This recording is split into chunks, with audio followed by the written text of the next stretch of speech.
જોઈ લ્યો, આ ખેડૂત ટ્રેક્ટર લઈને જે આવે છે એને આખા ગુજરાત રાજ્યમાં કેપ્ટન ટ્રેક્ટરવાળાની કંપનીવાળા ભાઈએ આ ખેડૂતને ગુજરાતમાં પહેલાં વહેલા આ કેપ્ટન ટ્રેક્ટર આપેલ છે. તો જોઈ લો એ ખેડૂત કેવી રીતના સરસ ખેતી કરી રહ્યા છે.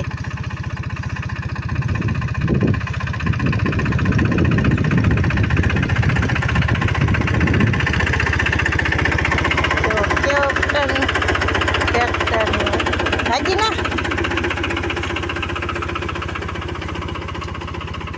જો આપણે મગફળીની અંદર અંતરખેડ કરવાની હોય તો આપણે બળદની જરૂર ના પડે.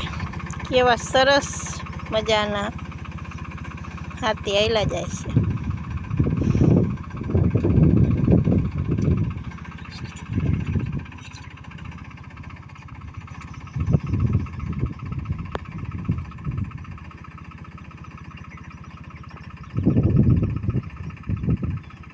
જો કેવું સરસ ટ્રેક્ટર ચાલ્યું જાય છે.